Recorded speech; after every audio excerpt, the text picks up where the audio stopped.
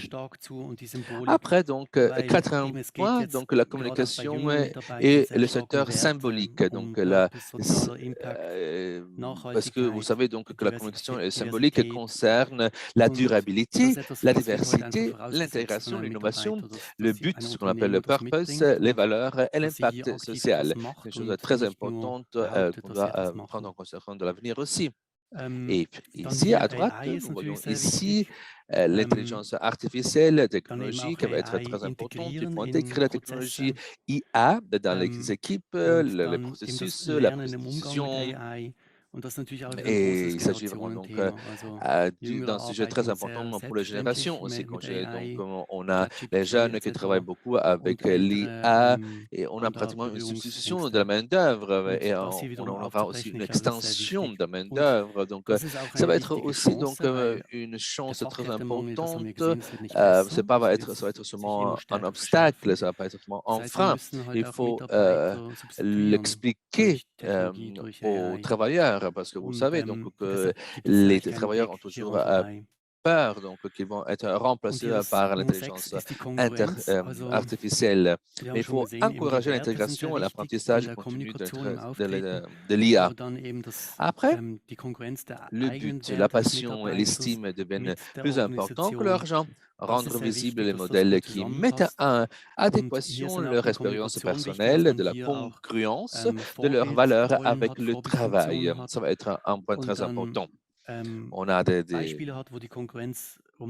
exemples où on a une congruence très positive, où on a une bonne communication aussi, on a une bonne intégration avec les travailleurs, donc avec la société, donc on peut bien communiquer et donc on peut encourager d'autres travailleurs. Après, septième point, donc ce qu'on appelle remote work-life balance, l'équilibre entre travail et la vie privée à distance, qui devient plus difficile. La visibilité et les relations sont difficiles à établir dans un bureau à domicile.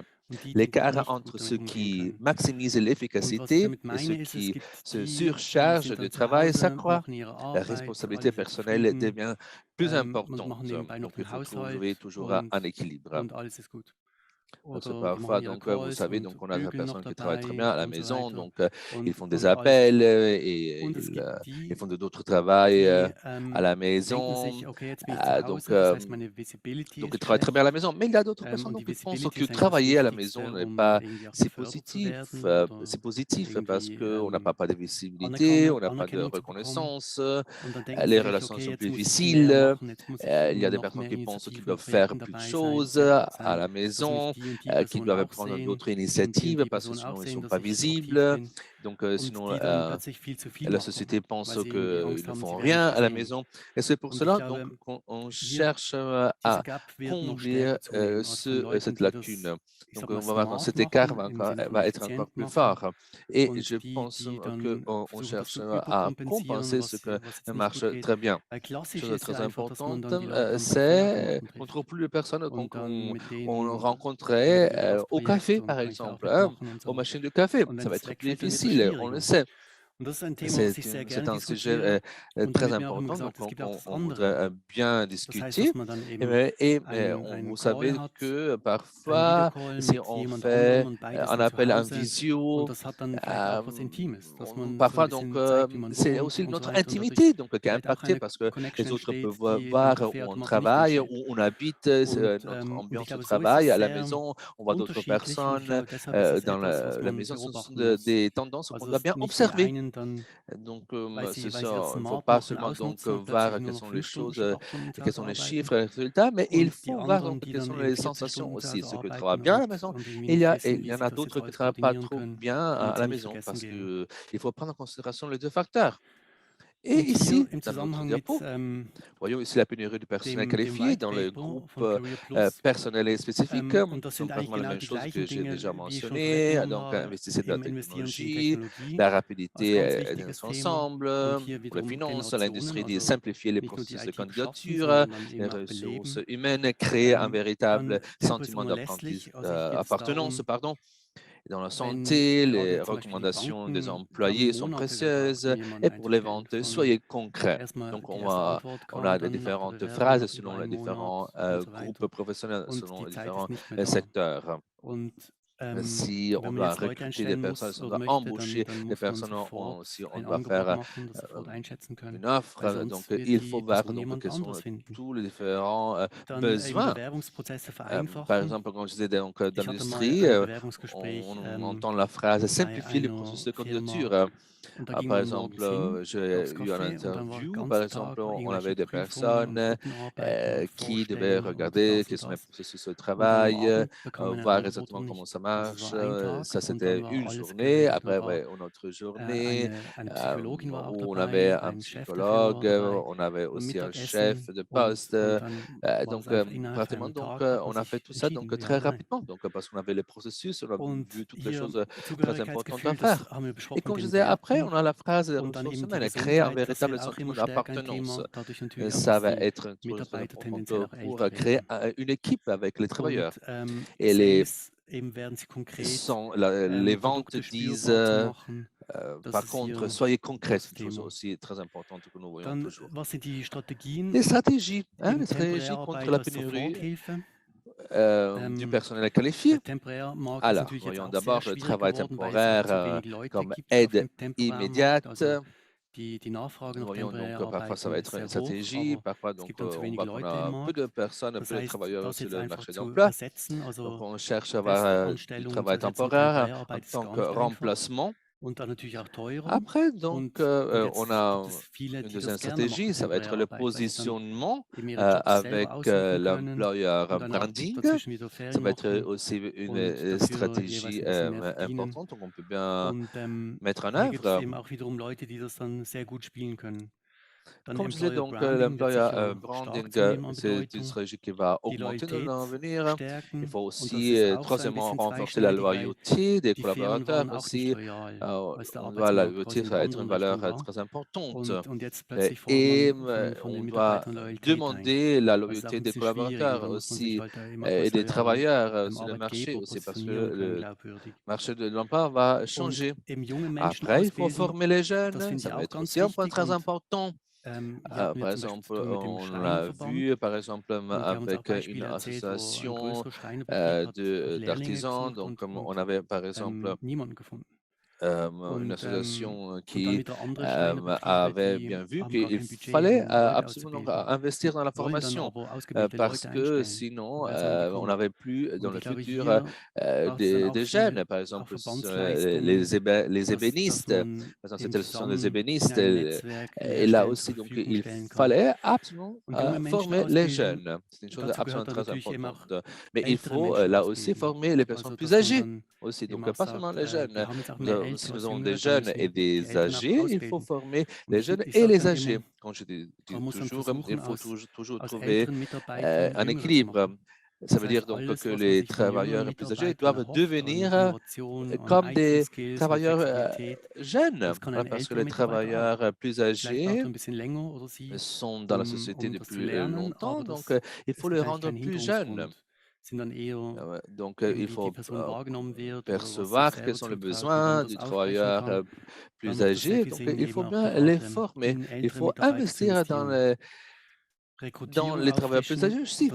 Après, cinquième point, rafraîchir le recrutement. Ça va être un processus très important. Après, point numéro 6, active sourcing, s'adresser directement aux spécialistes.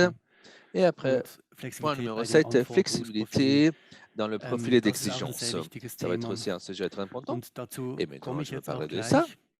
Vous voyez ici, dans cette réponse, c'est notre maison de mesure. Vous voyez ici, c'est une maison. Je ne sais pas si vous la voyez dans la diapo, c'est une maison avec un toit. Et ce que je voudrais reprendre de cette diapo, ce sont les profils d'exigence. Donc, il faut toujours trouver le profil correct à partir du premier jour. Donc, il faut avoir une stratégie du personnel. Alors, la chose idéale, ce serait naturellement d'avoir une personne qui reste dans une société 50, 10 ans. Voilà. Mais si ce n'est pas le cas et si on ne sait pas comment le faire, je crois qu'il faut prendre en considération qu'on a des stratégies à prendre. Il faut trouver la personne correcte. Il faut faire semblant qu'on a trouvé une personne qui sera avec nous pendant 5 ans, 10 ans, même si on sait que la personne pourra rester tout ce temps donc, dans notre entreprise. Et donc, c'est pour cela qu'on doit chercher à avoir des processus qui sont très productifs. Et vous savez donc que de toute façon, il faut avoir une stratégie personnelle très forte. Après, nous avons déjà parlé de la culture innovation, comment on peut la vivre, comment on peut vivre la culture d'innovation. Après, je pense qu'on va parler de la valorisation de l'activité de l'employeur. Et après, donc, on peut passer à l'autre partie de la peau. Il faut avoir de nouveaux modèles de travail, il faut ouvrir l'organisation, il faut faciliter les changements de carrière. Après, oui, vous savez, vous avez la numérisation, la diversité, la politique du personnel. Il faut créer des perspectives. Vous savez aussi, c'est très important. Alors, pourquoi donc on se pose des questions, par exemple, pourquoi donc je perds des travailleurs, pourquoi donc il y a des travailleurs qui quittent ma société, donc il faut aussi se poser cette question. Donc, et parfois donc on a des questions économiques à la base. Je sais pas, donc le travailleur veut avoir 10% de plus de salaire, donc il faut payer 10% de plus de salaire, sinon la personne va quitter la société. Donc si nous devons chercher une autre personne, ça va coûter plus de 10% de plus. Donc ce sont beaucoup de considérations, il faut prendre, il faut retenir. Après, nous avons notre modèle par étape. D'abord, nous avons la première étape, donc la compréhension de la démographie. C'est la première étape. Il faut voir, donc, voir quelle est l'évolution de la démographie. Après, on a l'analyse démographique, l'évaluation démographique en général, le contrôle de la démographie, pourquoi donc les personnes arrivent, pourquoi donc les personnes partent, après la gestion de la démographie, et après donc les stratégies de démographie. Ça veut dire donc quelles sont les mesures correctes qu'on doit prendre pour voir donc on peut adresser donc le problème de la pénurie de la main-d'œuvre qualifiée dans notre société. Après, je crois donc que j'ai encore 2-3 minutes. Je vais vous montrer ici ce tableau, ce qu'on a fait récemment. Ce sont ici les préjugés sur les générations. Nous avons ici 4 générations de notre processus du marché de l'emploi. On a des points communs et on a des diversités, on a des différences dans ces générations. Ce qu'on peut comprendre de façon très intuitive, c'est que chaque génération a ses outils préférés. Je appartiens par exemple à la génération X, j'utilise Microsoft Office, le PowerPoint, Excel, les emails, c'est le monde où je me sens bien. Et je travaille par exemple avec un baby boomer donc, qui a 60 ans, qui m'appelle donc 10 fois par jour, j'aime pas trop, et qui fait beaucoup de meetings, c'est des choses que j'aime pas trop. Mais par exemple, dans la démographie, on voit aussi des générations qui sont la génération Z et les millennials. Ce sont des générations qui travaillent avec d'autres outils, avec ChatGPT ou Python.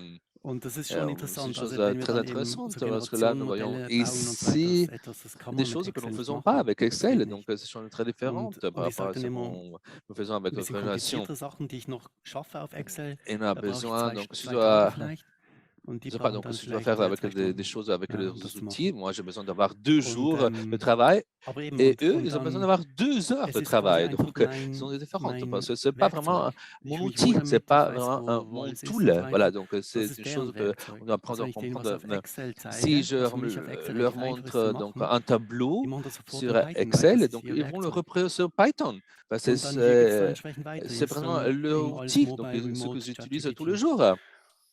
Et alors, si je cherche donc à sortir de ci, nous voyons ici quels sont les préjugés de la génération. Il faut travailler là-dessus aussi pour pouvoir avoir une collaboration très efficace parmi les générations. On voit ici quels sont les préjugés pour voir donc comment on peut travailler et il faut voir donc comment on peut travailler ensemble pour voir quelles sont les différences.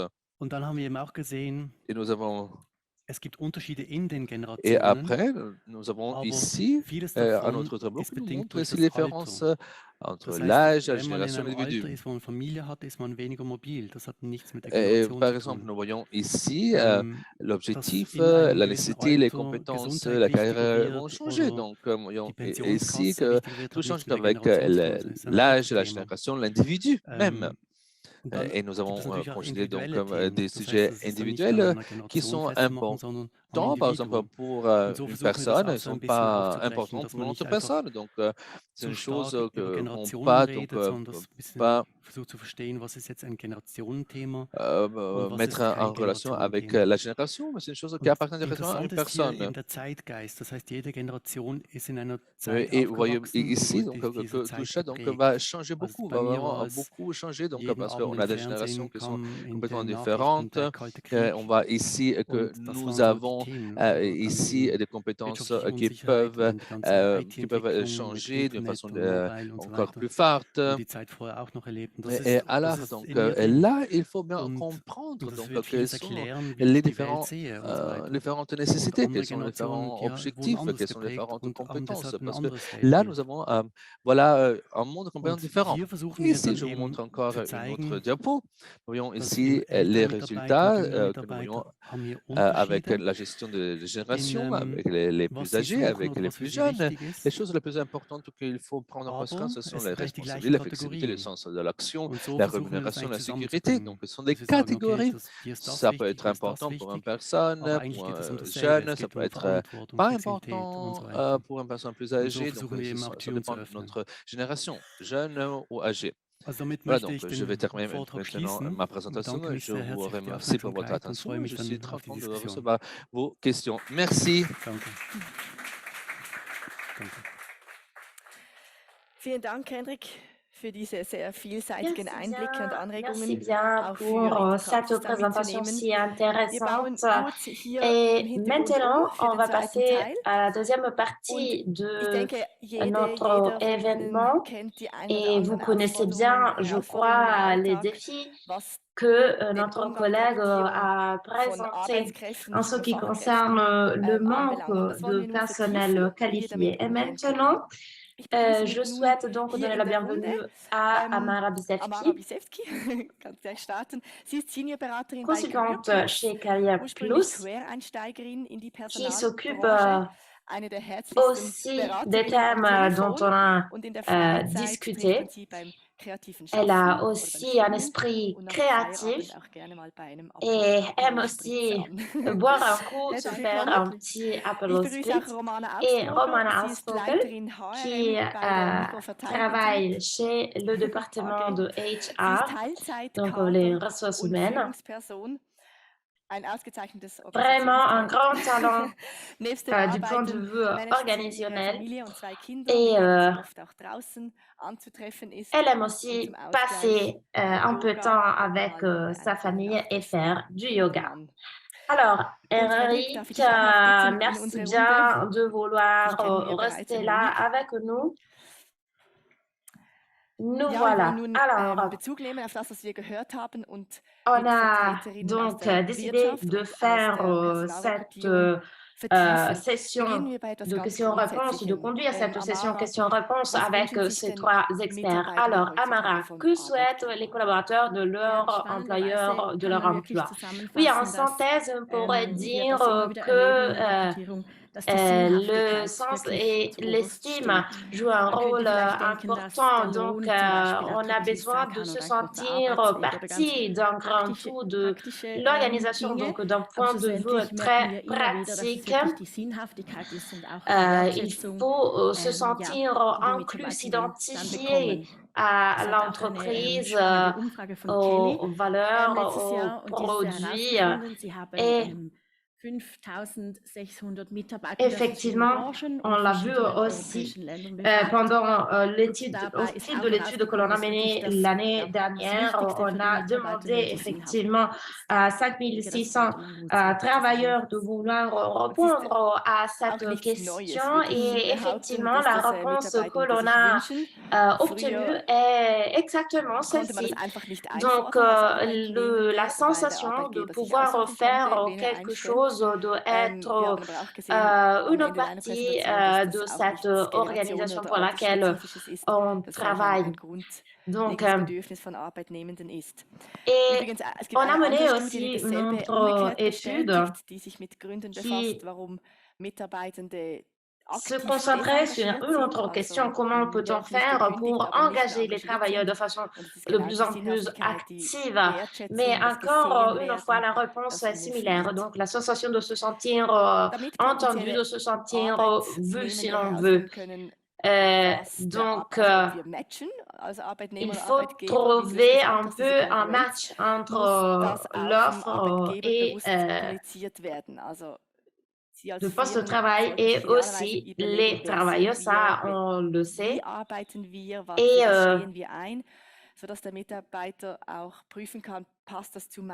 grâce à une communication plus claire, effectivement, on peut aussi aider les travailleurs à comprendre si un poste est le poste correct pour eux-mêmes.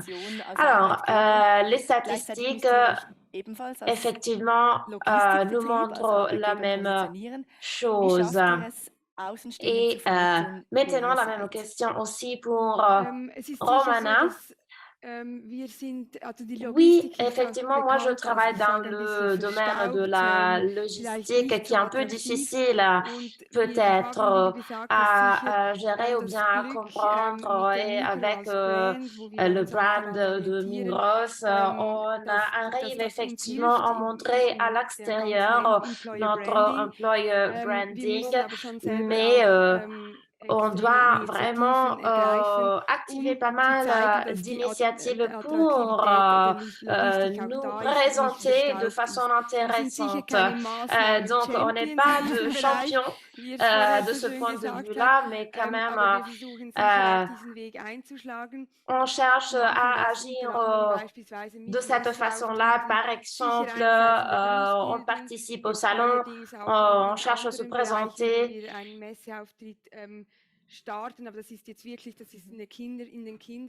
Et aussi, au niveau de réseaux sociaux, on cherche toujours à être présent sur notre canal de communication pour montrer un peu la vie à l'intérieur de la branche de la logistique. Donc, effectivement, on montre la présence d'une machine spécifique qui donne un peu l'idée du niveau d'automatisation de notre système. On communique ça sur des plateformes, dans de micro-groupes pour décrire notre monde, si l'on veut, les conditions de travail. Donc, voilà un peu ce qu'on souhaite partager aussi avec des groupes que l'on gère, des groupes aussi auxquels on peut montrer notre vie interne, notre politique quand on invite les écoles, par exemple, pour montrer que l'on est effectivement une organisation très, très moderne. Oui, effectivement, et un peu le résultat du dernier événement de recruiting nous a montré, par exemple, en ce qui concerne les formats de communication, les brochures en papier glacé font partie du passé. Maintenant, on souhaite communiquer plutôt avec des vidéos, par exemple.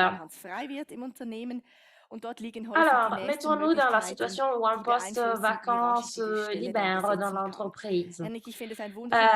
Et Andrik, vous nous avez dit que de nombreuses entreprises recherchent des collaborateurs pour le premier jour plutôt que pour les années à venir.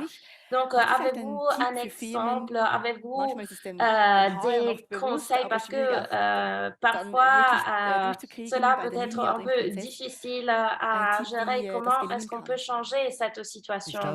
Oui, effectivement.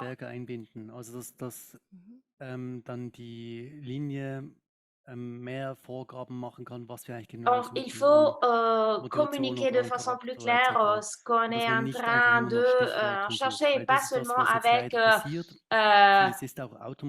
des slogans. Avec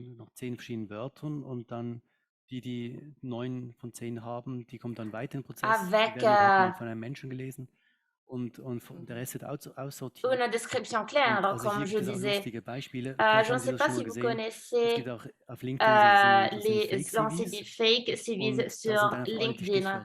Donc, il y a des indications fausses. Par exemple, en ce qui concerne la connaissance des langues, l'expérience, le travail dans le passé, etc.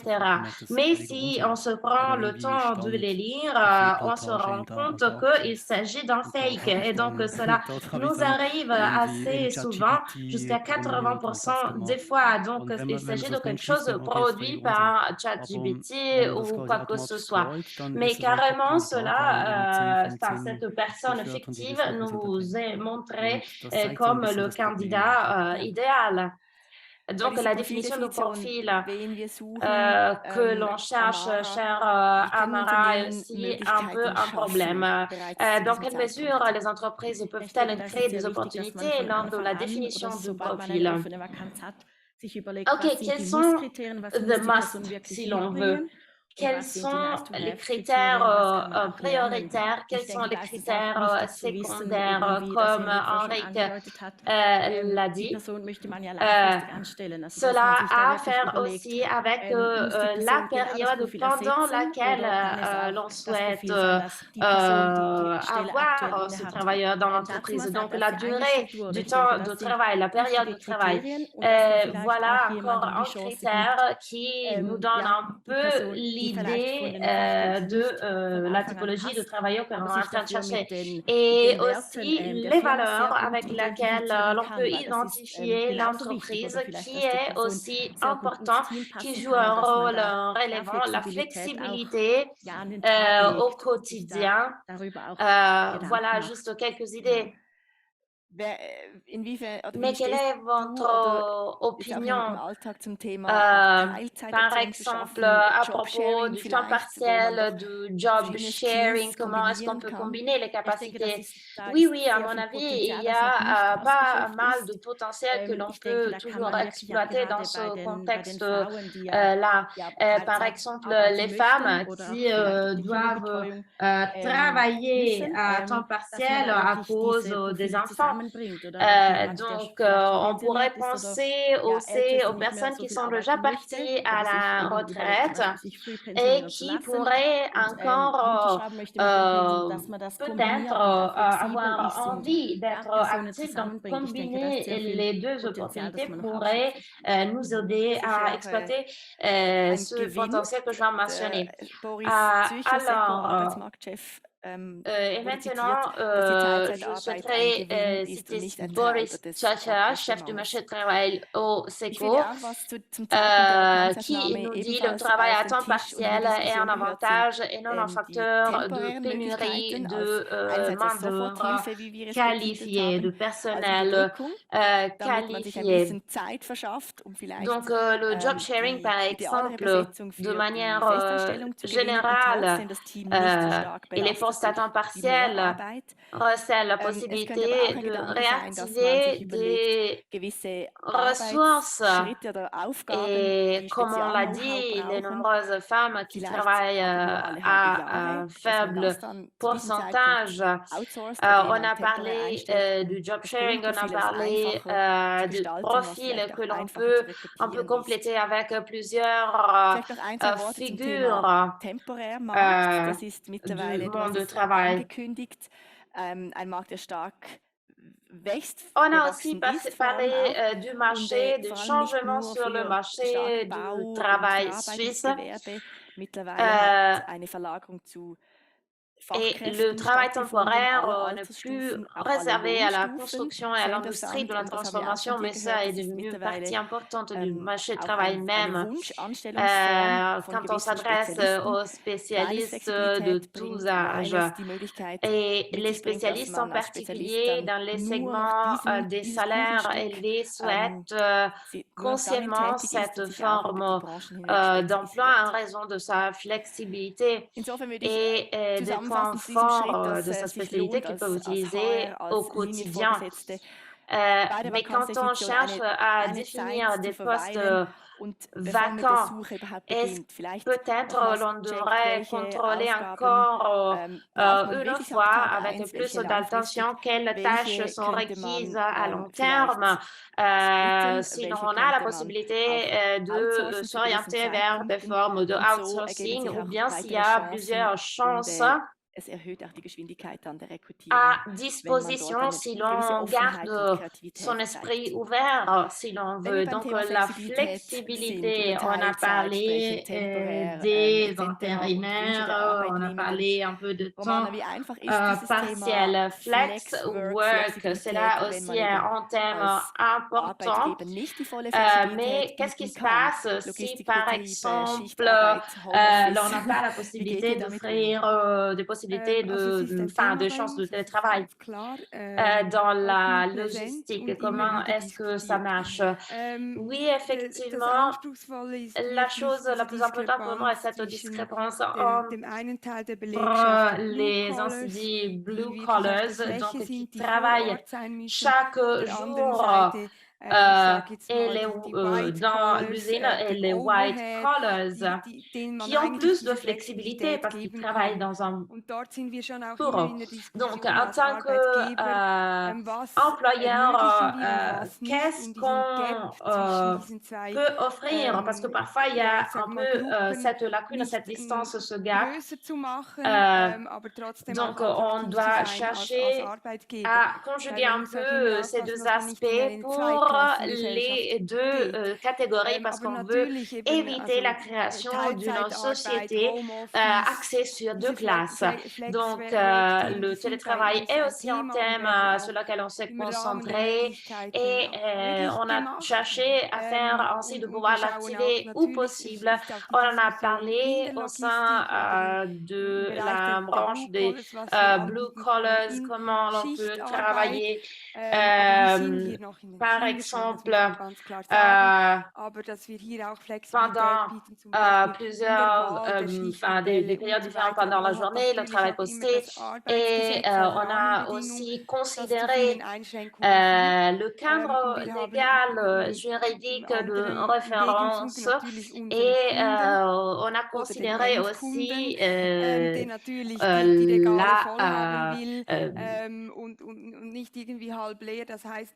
on a considéré aussi la position de nos clients parce que en tant que travailleur dans le domaine logistique, on ne peut pas interrompre les livraisons. Donc, la pression est toujours énorme. Comme on le sait, on a cherché à créer un modèle plus flexible pour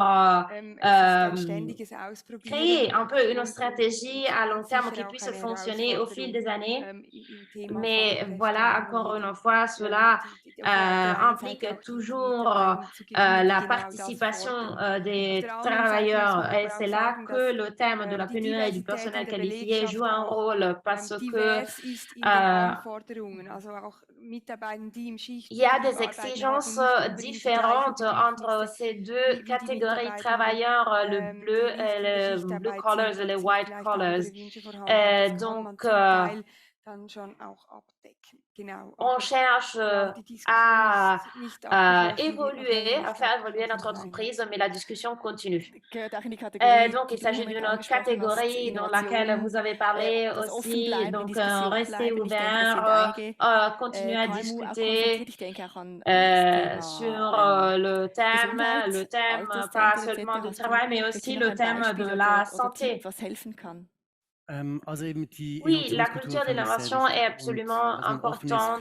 Il faut continuer à expérimenter un peu, à faire des expériences pour proposer aux travailleurs quelque chose de nouveau, quelque chose d'innovant. Avec la technologie, ça va être de plus en plus le cas. On a parlé de l'automatisation. Und immer mehr Dinge, von denen wir gesagt hätten, nein, das braucht einen Bauarbeiter, das kann man nicht automatisieren, werden trotzdem jetzt automatisiert. Oder ein lustiges Beispiel ist natürlich Mais ça dépend aussi des contextes, parce que si l'on parle d'automatisation à un nombre de bâtiments, ça ne va pas trop aller. Et si l'on parle d'automatisation en freezer, exactement la même histoire. Donc, il y a par exemple des propositions que l'on peut, sur laquelle on peut réfléchir. Par exemple, automatisation pour un freezer. Pourrait être, pour un coiffeur, excusez-moi, pourrait être avoir une banque de données avec les données des clients, avec les traitements proposés, les services, etc. Donc, was die Japaner gut finden, weil es wäre ihnen von der Kultur unangenehm, dass sie von einem Menschen gepflegt werden und dem seine Zeit wegnehmen. Und dann ist es ihnen lieber, wenn das ein Roboter cela a à faire aussi avec la gestion du temps des travailleurs. Si l'on peut passer à l'automatisation ou à la numérisation de certaines activités pour effectivement donner aux travailleurs plus de temps pour s'occuper de quelque chose de plus important, de plus intéressant. Donc, encore une fois, le concept de la flexibilité, de la collaboration, on a cherché à und so weiter. Das comprendre hat dann nicht funktioniert. ce qui peut marcher Und alle et haben ce gesehen, qui also auch die ne marche Mitarbeitenden, pas die si les das wollten, haben gesagt, travailleurs okay, wir haben sont versucht, es hat nicht d'accord funktioniert, ou wir pas. wollen wieder das alte System zurück. Parfois, Aber les die waren organisations zufrieden, die ont waren happy, introduit dass des man systèmes et das après, les versucht hat, travailleurs dass ont man die dit non, Chance on hatte, dass man sich eingehen souhaiterait konnte. Und continuer à jetzt ist travailler es comme wieder on le das gleiche faisait dans wie le passé vorher, avec aber die Leute le sind système, zufrieden. avec l'ancien Und ich système. glaube, das ist Donc, ça a wichtig. à faire aussi avec le fait que les Ja, ich travailleurs glaube, das sind zwei sont wichtige Punkte, auch satisfaits ou pas. was du gesagt hast. Jemand, der, wenn man es übertragt, in der Pflege arbeitet, der wünscht sich auch diesen Oui, Menschenkontakt. aussi Der wird nicht le Homeoffice contact in diesem Maß avec erwarten. ses Und auch schön, collègues, dass genau dieser le menschliche contact Kontakt humain, dann auch nie digitalisiert ça, werden c'est quelque kann. chose que l'on ne peut Aber pas nehmen wir das numériser. mit, dass Donc, im Bereich si der l'on Benefits es parle hilft, mit des Mitarbeitenden im Gespräch zu benefits, bleiben, wirklich die Bedürfnisse abzuholen und Maßnahmen gemeinsam zu erarbeiten, das erhöht auch schlussendlich ça a die à faire Loyalität, aussi womit wiederum ein avec positiver les Impact aspects auf positifs die Produktivität gegeben que ist. l'on peut Aber wenn wir zum proposer Thema aux, Rekrutierung sprechen, ist natürlich die aux Loyalität auch collègues. ein Schutz vor Et cela va créer un Abwerbeversuchen. Auch contexte dieser dans nehmen lequel zu, dass on peut unsere supporter aussi Mitarbeiter nicht la beim ersten loyauté, Abwerbeversuch mit einem höheren Lohn car on weg ist. investit Es kann auch helfen, dass er selber dans Kollegen als les collègues, en les Mitarbeitende collègues, empfiehlt. pour Auch darin garder ses können wir als collaborateurs, Arbeitgeber qui dann permet à un profitieren. autre Und d'éviter schlussendlich, de devoir Mitarbeiter en zu halten, recruter schützt uns davor, de neue zu nouveaux. rekrutieren natürlich. Et oui, Wenn wir nun in die Kandidatengewinnung gehen, sollten eigentlich all diese diskutierten Themen Einfluss finden in den et Rekrutierungsprozess, on also a die parlé Authentizität, d'authenticité, on a die parlé de se sentir Wertschätzung, vu et partie de l'entreprise, Geschwindigkeit, la die flexibilité, Flexibilität, all das la sollte sich bereits im vitesse. Il Rekrutierungsprozess s'agit zeigen. donc de 4 éléments clés Dazu qui gibt es font übrigens auch partie ein de, White Paper von cette, Career Plus zum Thema Candidate de ce Experience. parcours Vielleicht interessiert Sie pour dieses Thema auch. identifier donc Amara, was sind so le Stolpersteine personnel oder qualifié Hürden in der correct. Rekrutierung? Tout cela est aussi présenté dans le white paper que l'on a publié. Donc, Amara, qu'est-ce que vous en pensez? Oui, effectivement, on pourrait commencer par exemple avec un coup de fil. Si l'on reçoit donc une candidature pour un poste, pourquoi pas, si quelqu'un a postulé, on peut l'appeler tout de suite et commencer à discuter les thèmes qui sont importants pour tout candidat, c'est-à-dire les vacances, des bonus, les temps de travail, etc. Donc, cette sorte d'échange a un peu la priorité à mon avis. Et comme Henrik le disait, c'est le travailleur qui a la possibilité maintenant de décider où il ou elle souhaite donc travailler ou souhaite être actif. Donc, ça fait partie d'un processus qui est un processus axé sur la communication transparente. Et quand quelqu'un dit oui, je vous appelle vendredi à 10h, il faut le faire parce que il faut donner un peu déjà une belle sensation, une sensation positive aux postulants pour montrer un peu comment ça marche. Le processus en général au sein de l'entreprise, donc montrer de l'intérêt. Oui, c'est vrai. Et est-ce qu'il s'agit d'un grand défi chez vous?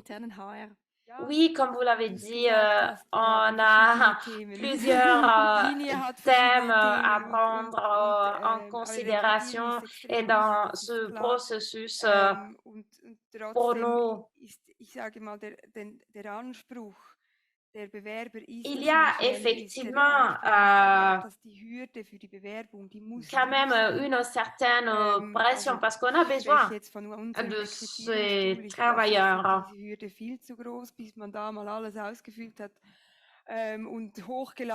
Et parfois,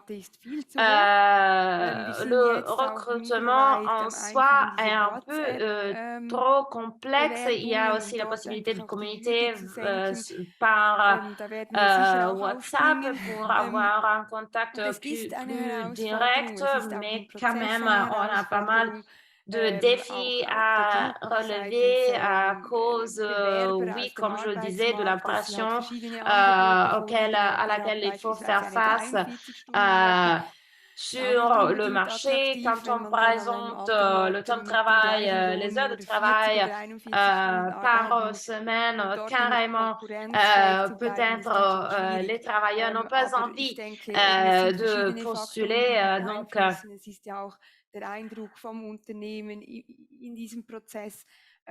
plusieurs facteurs qui jouent un rôle, l'impression de l'entreprise, l'impression que l'on souhaite donner. Donc, quand même, comme je le disais, tout en considérant les éléments que l'on a mentionnés au fil de cette discussion, il faut être prêt à faire de compromis. Parce que il faut prendre en compte les nécessités de la ligne, si l'on veut, donc de l'usine, et aussi les nécessités des travailleurs. Donc, un peu un travail de sensibilisation que l'on a mené au fil des années, qui nous a aidé aussi à comprendre la perspective des travailleurs. Oui, effectivement, le processus en soi, du point de vue organisatoire, est aussi un facteur stratégique dans le contexte de pénurie de personnel qualifié. Aussi, on a parlé de l'âge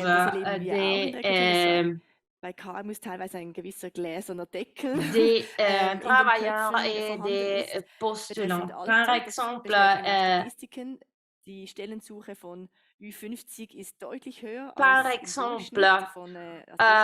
le recrutement s'arrête souvent à 55 ans.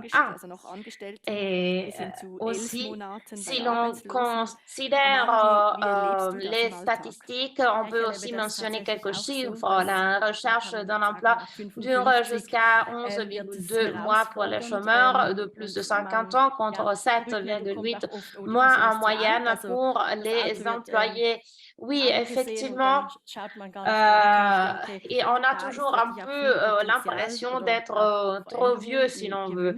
Donc, on a dit que le recrutement s'arrête souvent à 55 ans. Plus on est âgé, plus on reste longtemps au travail. Peut-être on n'est souvent pas conscient de ces aspects-là, car la retraite est liée à l'âge et les personnes plus âgées se décident souvent plus consciemment pour un emploi et il reste plus longtemps.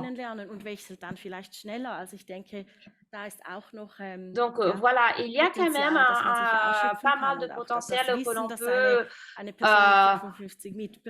identifier chez des personnes âgées de 55 ans. Par exemple, l'expérience que l'on peut apporter au travail de groupe, au team. Donc, le potentiel est énorme. Donc, oui, effectivement, un peu l'aspect démographique a été analysé pendant la présentation. Et aussi, de votre perspective dans le domaine de la logistique, oui, cela dépend de la ligne de travail et du profil. Mais dans les derniers 6 mois, on a effectivement embauché des personnes de plus de 60 ans, une femme de 64 ans.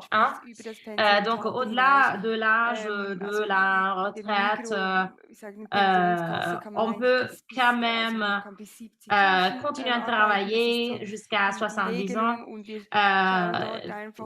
quand même dans le cadre juridique vigeant, mais on le fait de façon régulière. On cherche à implémenter des modèles différents que l'on peut adapter au groupe démographique selon l'âge des collègues, parce que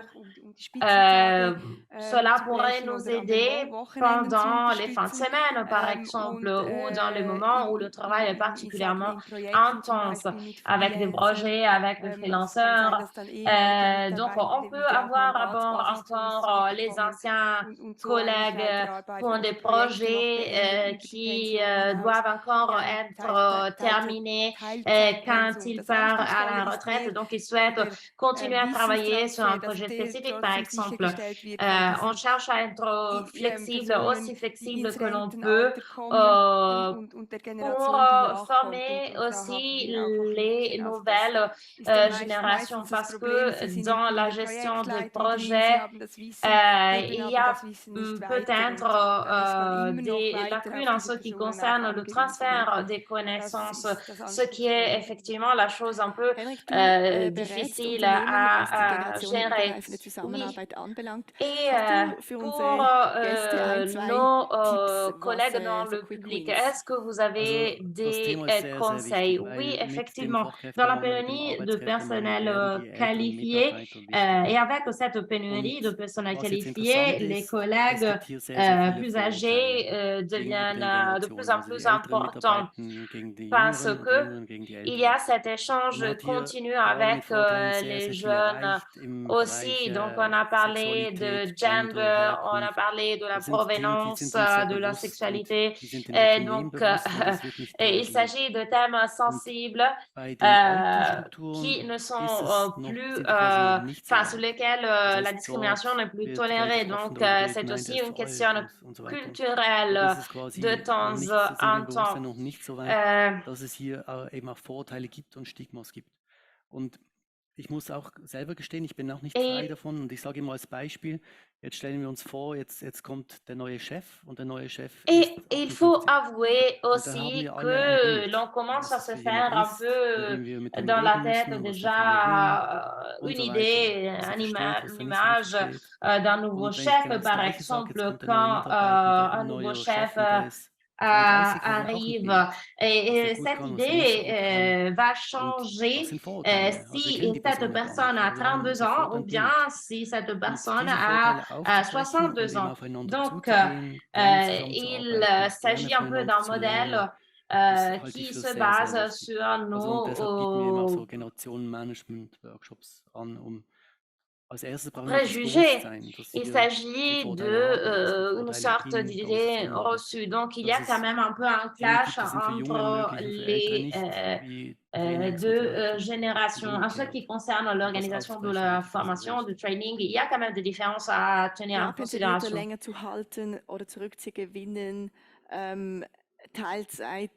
Ok, donc on a parlé de plusieurs options que l'on peut offrir en ce qui concerne le travail à temps partiel. On a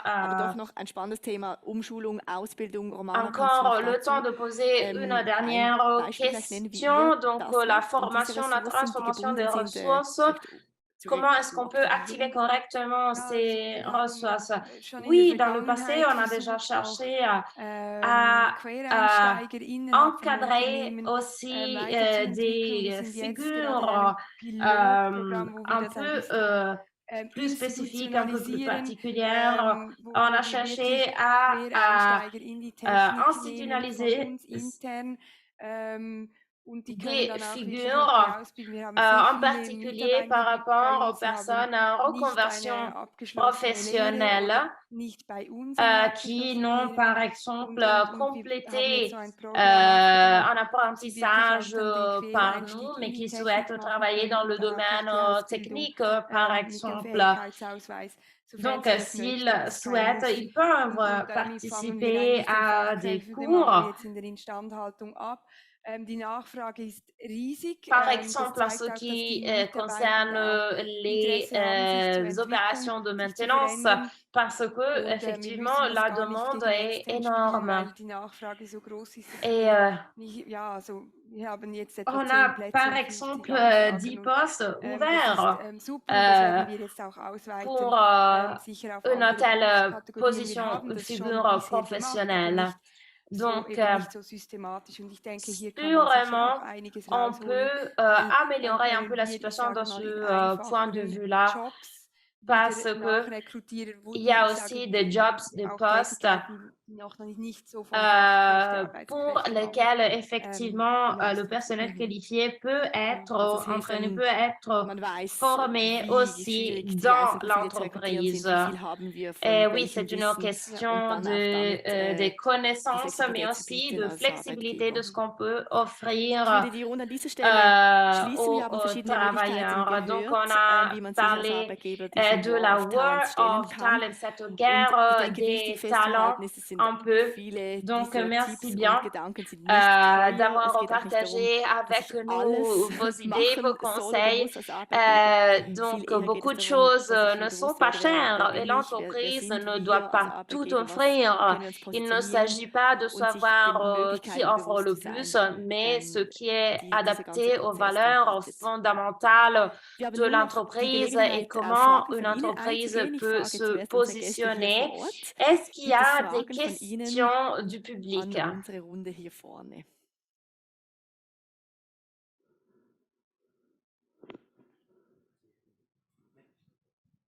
Merci pour vos présentations, vos contributions.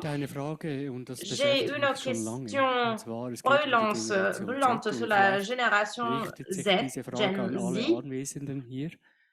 Donc, est-ce qu'on doit vraiment être présent sur TikTok pour engager cette génération? Moi, j'ai pas de TikTok. Moi, je suis un Gen X. Henrik, möchtest du? Oui, alors ma réponse est très courte et c'est oui, moi je suis pas sur TikTok, mais moi aussi je suis un Gen X. Mais les rapports de pouvoir ont bougé.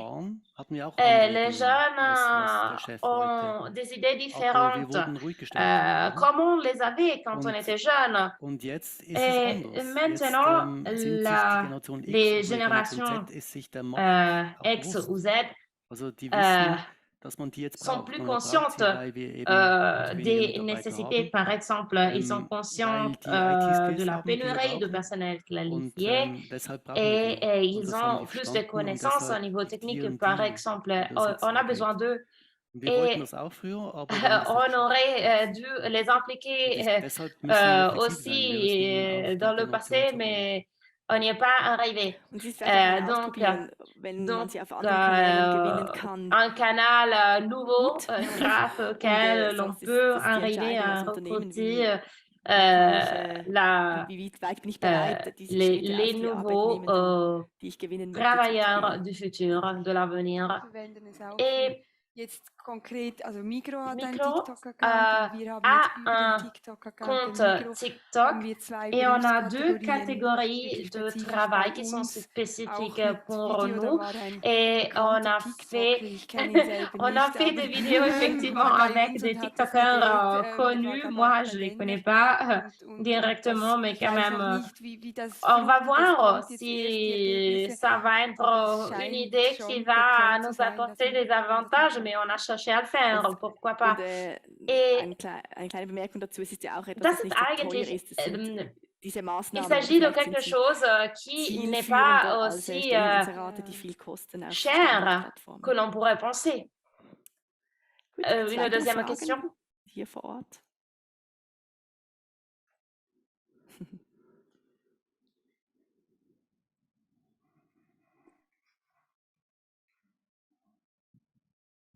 Ja, gerade so was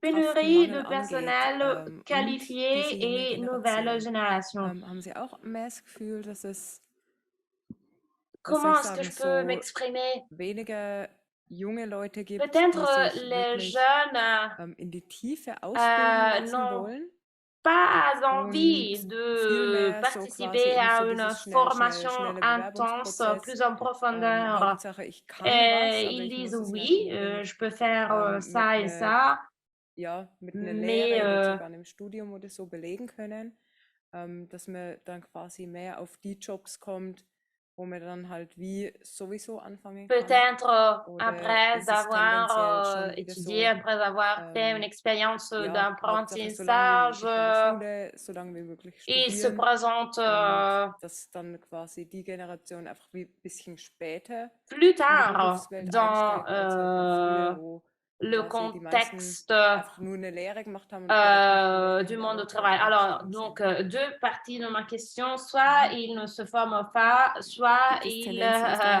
wenn ich die passent Frage richtig trop de verstehe, temps dass es quasi beides gibt. Es gibt dans la die wollen formation. sich Oui, nicht je comprends vertiefen qu'il y und bleiben so ein a bisschen cette tendance oberflächlich d'un und côté studieren à sehr, sehr être trop lange, bis sie superficiel dann in den et de Arbeitsmarkt l'autre kommen. côté Und in der Generation à Z ist die se Ausprägung noch concentrer stärker in beide Richtungen. trop Das ist die Frage. sur la formation.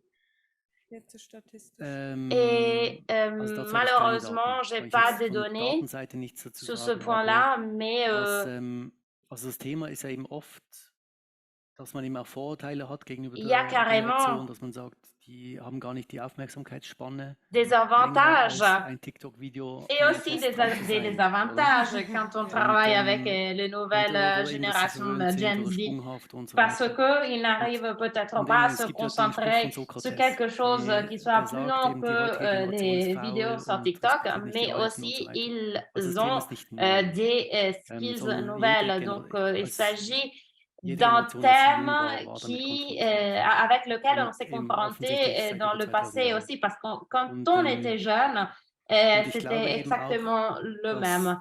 Donc, unsere Arbeitsprozesse haben les sich auch verändert mit dem processus de agilen Arbeiten und travail so weiter. ont Und vielleicht subi ist das cette ja eben auch évolution eine Reaktion aussi. Donc, il darauf. s'agit d'une sorte de Und réaction, de auf der anderen Seite bin double ich aber auch sicher, dass ein réaction. Mais Unternehmen les muss eben entreprises auch Grenzen setzen und doivent auch Vorgaben faire machen und Perspektiven aufzeigen und Leute motivieren. tout ce qu'elles peuvent Und ich pour glaube, das ist gut, donner des dass sich hier consignes verschiedene claires Weltbilder und et Vorstellungen aussi aneinander reiben. être Und dadurch entsteht attractive. dann Innovation oder Donc, Fortschritt. du point de vue de l'innovation, par exemple.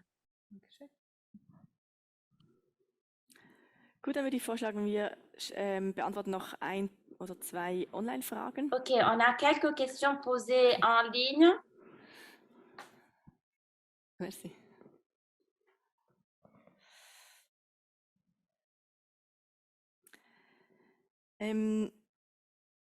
Eine Frage an Donc, dich, une Henrik. Gibt es question erste pour Versuche, wo man Henrik. probiert, Personen aus dem Existe-t-il de premiers Dienstleistungsbereich in essais où handwerkliche, l'on essaie technische oder d'intégrer des generelle personnes du secteur des Jobs services draußen zu pendant 1 integrieren, à quasi ein 2 jours Hybridmodell dans des zwischen emplois artisanaux, Handwerk und techniques ou en Dienstleistung? général à l'extérieur? Genau, Donc, en quelque Beispiele noch. sorte, un Die modèle Frage ist vor allem an Henrik. hybride entre Ja, ich l'artisanat glaube, et das ist les sehr wichtig, services. dass im Oui, Quereinsteiger, effectivement, das ist sehr, sehr wichtig, weil il wir werden s'agit jetzt eben Berufe haben d'un thème oder Ausbildungen haben, wo es dann important vielleicht weniger braucht, weil sie ganz automatisiert werden können. Und pour andere Berufe, die man dann weniger les automatisieren kann travailleurs oder von denen es einfach mehr qui braucht. souhaitent Und dass man hier eben auch als être Arbeitnehmer dann encadrés. eine größere Encore du Flexibilität point de hat. Ich glaube, das ist vue sehr, de sehr la wichtig und dass dann die flexibilité, Brücken geschlagen werden, auch vom Arbeitgeber mit avec Zusatzausbildungen. un Und ich glaube, offre diese de Offenheit formation ist sehr, sehr wichtig. supplémentaire, on peut Oder créer jetzt eben ces auch mit dem figures Bankenplatz etc. hybrides, si l'on Also veut. die Totalanzahl Stellen in Banken schrumpft seit der Après la Finanzkrise jedes Jahr. crise financière, Und das effectivement, heißt eben, le die Leute contexte müssen dann was a anderes machen. changé et les gens Und ich doivent glaube, hier parfois braucht es dann faire entsprechend des auch choix mehr différents. Flexibilität. Donc, encore une fois,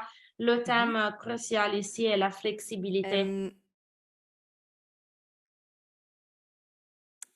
Ja, ich glaube, das sind die anderen Fragen Il sehr y a spezifisch aussi oder haben wir des beantwortet bekommen, wie TikTok-Videos questions bei Migros produziert très, werden. très Das war noch eine spécifiques. Il y Frage. en avait Und une sonst sur würde ich TikTok, on en vorschlagen, a dass parlé wir jetzt zu chez einem Mingros. Ende kommen. Et Wir maintenant, beantworten gerne on die noch arrive offenen à la Fragen fin de sonst auch notre per Mail discussion oder et on va digital. répondre aux Und dann autres questions par möchte ich mail. hier Donc, mich encore bedanken une bei fois, euch für merci eure bien Ausführungen, für pour eure Vorbereitungen. vos Noch ein kleines présentations, vos contributions. Dankeschön an Voici un euch. petit cadeau pour vous remercier.